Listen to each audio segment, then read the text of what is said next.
Assalamualaikum warahmatullahi wabarakatuh.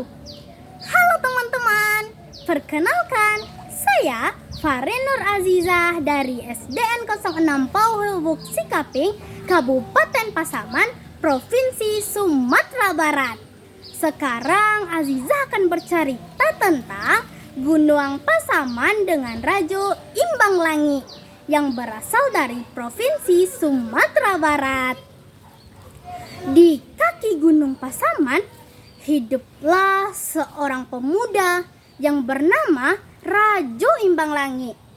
Dia adalah seorang pemuda yang miskin. Hidupnya hanya mencari kayu api untuk kebutuhan sehari-harinya. Rumahnya hanyalah gubuk kecil yang beratapkan dengan daun. Dan masyarakat pun sering mengolok-ngolok sang Rajo. Ndak mungkin Rajo jadi orang kaya dah. Entah yo gaya nan tinggi-tinggi ameknya. Tapi si Rajo pun tidak pernah marah.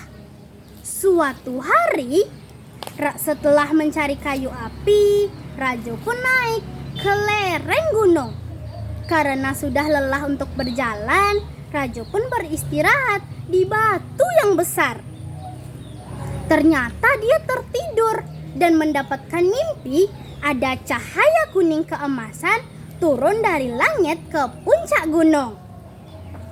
Dan ada bisikan lembut di telinga sang Rajo. Rajo Lambang Langit, ijan takut dek kemiskinan. Suatu hari, angku dihormati orang banyak. Ijan jadikan hati angku jaek, dek banyak orang mau olo angku. Dan Raja pun terbangun dengan badan yang menggigil. Ya Allah, apakah itu pertanda?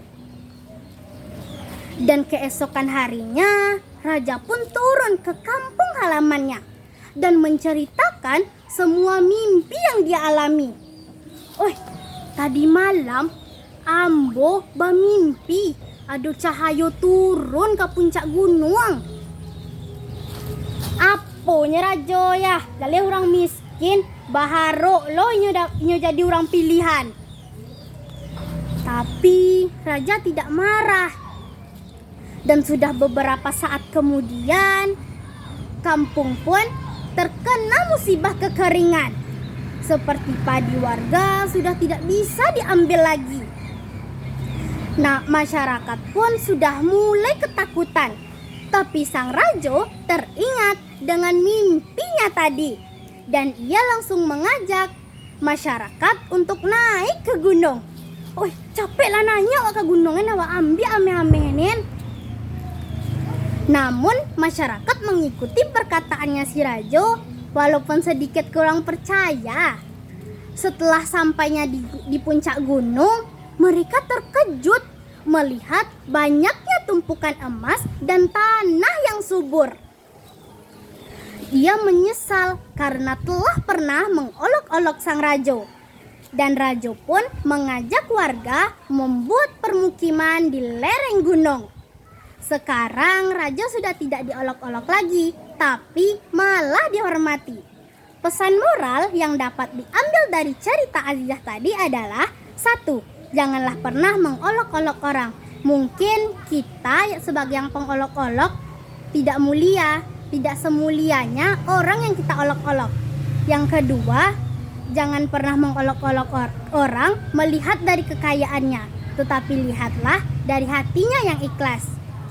Sampai jumpa teman-teman. Sekianlah cerita Azizah.